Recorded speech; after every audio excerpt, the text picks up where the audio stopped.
Hello বন্ধুরা, কেমন আছেন আপনারা? আশা করি আপনারা সবাই ভালো আছেন। এই যে দেখছেন, আজকে সকাল থেকে যে পরিমাণে বৃষ্টি হচ্ছে সেটা আর কিছু বলার নেই। তবে আমাকে তো বেরোতেই হবে, কারণ আজকে সোমবার আর দোকানের জিনিস তো আনতে যেতেই হবে। আর অন্য দিন কোনো উপায় নেই, মঙ্গলবার তো বাজার খোলা থাকে।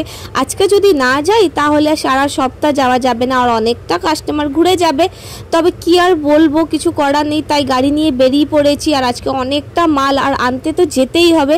এইখানে আমি বসে ওয়েট করছি। বড়মশাই কিছু ব্রেকফাস্ট আনতে গেছে, তবে আমি ওকে বলেছি আমি কিছু খাবো না, তুমি নিজের জন্য কিছু নিয়ে আসো। যেই জানলা খুলে দেখলাম, কি আর বলবো কি নিয়ে আসছে আপনারা নিজেই দেখুন। আর ওই হোটেলটা যে আমি আরেকবার ব্লগ করেছিলাম, পেহেলওয়ান হোটেল।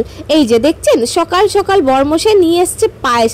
সকাল সকাল শুধু পায়েস কে খায় বলো?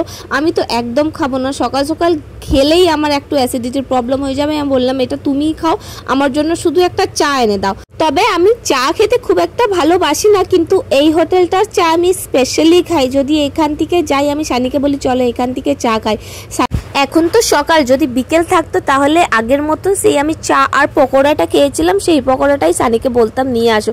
এই যে দেখছো, সানিকে দুই হাতে চা, এক হাতে ছাতা, বেচারা কিভাবে নিয়ে এলো।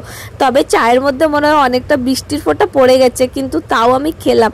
চাটা খেতে কিন্তু হেভি টেস্ট। আর এখানে কত পরিমাণে বৃষ্টি হচ্ছে আপনারা দেখুন। আমি তো একটা চিন্তায় আছি কিভাবে যে গিয়ে আমি দোকানের জিনিস কিনবো, কারণ আমাদের একটা দোকানে তো জিনিস কেনার নেই, আমাদের সেই ঘুরে ঘুরে সব জিনিসের সেক্টর আলাদা, সব জায়গা ঘুরে ঘুরে আমাকে জিনিস কিনতে হয়। এই যে ওকে বললাম আমি বিস্কুটও খাবো না, শুধু চাটা নিয়ে আসো, কিন্তু বিস্কুট নিয়ে এলো। তাও বিস্কুটের মধ্যে এতগুলো বাদাম, সেই সকাল সকাল এত বাদামের বিস্কুটটা খাওয়া ঠিক হবে না। তবে সানি আমার জন্য কি করেছিল জানেন? এই যে বাদামগুলো বিস্কুটে লাগানো আছে, সেই বাদামগুলো বেচারা এক এক করে ছাড়িয়েছে, কিন্তু তাও আমি খেলাম না, কারণ আমার চা শেষ হয়ে গেছিল ওর ছাড়াতে ছাড়াতে বাদাম দিয়ে। এই যে এবার আমরা বেরিয়ে পড়েছি আমাদের আসানসোলের উদ্দেশ্যে। কি যে হবে কিছু বুঝতে পারছি না।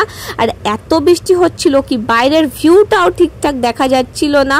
আসানসোলে গিয়ে যে কি করব কি জানি, কিন্তু আজকে জিনিস কিনতেই হবে, ভিজে যাই না কেন। আবার ভিজতেও ভয় লাগছে জানেন, এতটা জ্বর ছিল 10-12 দিন ধরে, কিন্তু কি করব আর বলুন। আর এই যে দেখছেন আমাদের পতাকাটা কত সুন্দর যে লাগছে।